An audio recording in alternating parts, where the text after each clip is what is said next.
Ќе продолжиме со мощно и интересно нешто цртање и вино. Работилница која ги спојува уметноста и квалитетното вино. Прекрасно, се надевам дека колешката Ивана повторно ја имаме на линк. Ивана, само ќе кажам накратко. Имам пријателка која е уметник и секогаш кога црта, ова е вистина голема, секогаш кога црта прекрасни уметнички дела, си има чаша вино до неа.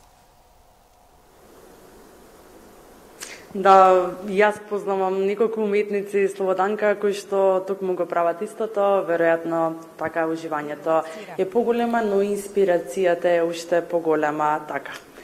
Ние ова утро ве поздравуваме од едно многу култно, интересно место кое што се наоѓа во центарот на Скопје, кое што го носи името Цртање и вино, преведено на македонски, а е спој на уметноста и доброто квалитетно вино. Токму за овој проект стојат тројца млади ентузијасти, Филип, Ивона и уметникот Девид.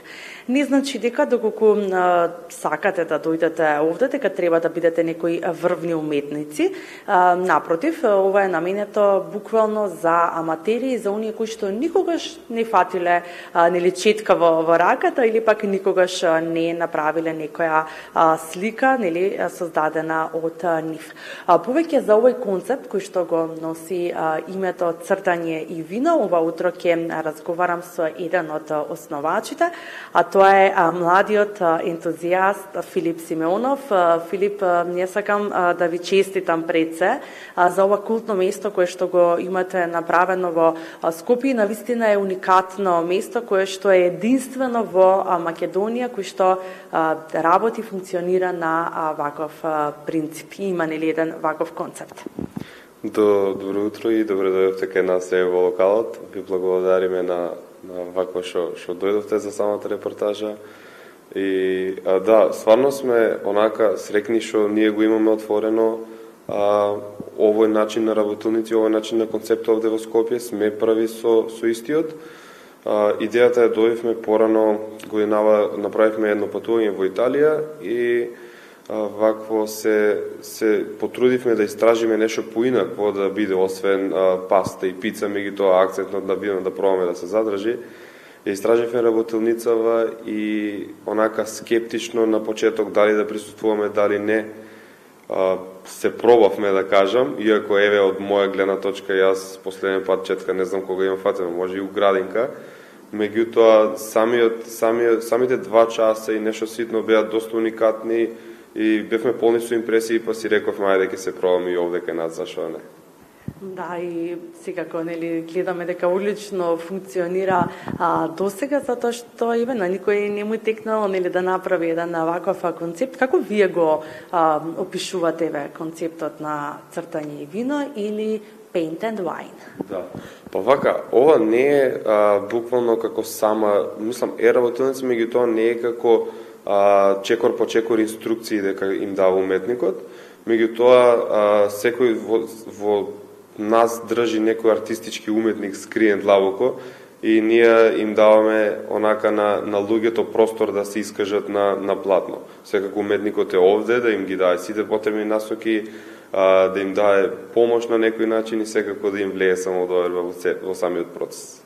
Што се прави, да им објасниме повеќе нели на гледачите и на публиката како изгледа нели една работилница, како почнува, како ги упатува уметникот Девид, кој што ќе го поздравиме ова утро нели. Да. Секако во оваа прилика би искористил да поздравам, имаме и друг уметник што се вика Лилја, така би ја поздравил и неа. Самиот процес почнува од едно наше интро кое што им го даваме како почнавме, која е нашата идеја и како се движиме.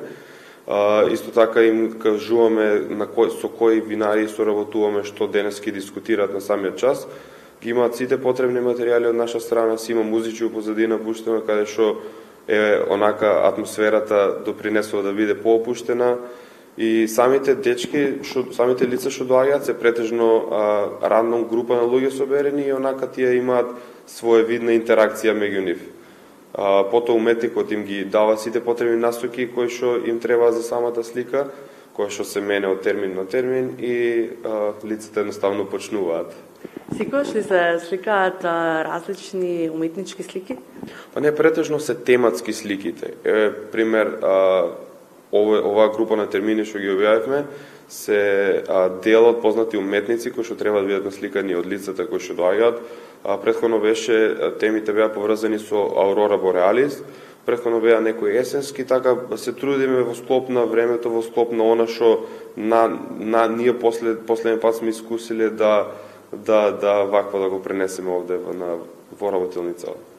Што се добива, Филип, на една работилница? Треба ли да донесат нешто? Верувам дека и тоа ќе ги интересира гледачите. Треба ли да дојдат некако подготвен или се што треба се што е потребно си има тука? Само треба да бидат точни на време и да бидат во добро расположение. Ги имаат овде сите потребни материјали, имаат овде се, како што кажам, само да бидат на време и во добро расположение, ништо друго. Каков е подоцнен или одговорот кој што го добивате од учесниците? Што велат по завршувањето на работилницата? Па, искрено до сега, сите коментари што ги добивме, сега да не бидам толку многу, меѓутоа 90% од коментарите што ги добивме беа сосема позитивни, што тоа многу не радува. И единствена работа што сугестија што ни ја кажа беше да вакво дека ни треба дефинитивно поголем простор. Затоа што тешко се доаѓа до термини и луѓето едноставно сакаат да присуствуваат. Сакаат да искусат нешто поинакво. Да, знаеме дека навистина веднаш се преполнуваат термините, затоа што веројатно интересот е и тоа како голем и затоа што е многу уникатно местово, па да, не знам дали е окей да позворуваме за тоа колку е прифатен кај нас, затоа што си кажува, нели, колку е прифатен овој концепт, затоа што си кажува тоа што веднаш чим објавите, нели, термин кога има следно цртање, се пополнува терминот. Кога можат и кога има слободно нареден термин каде може да се пријават? Па вака, ние термините ги објавуваме, да речеме, еднаш месечно за текот на целиот месец.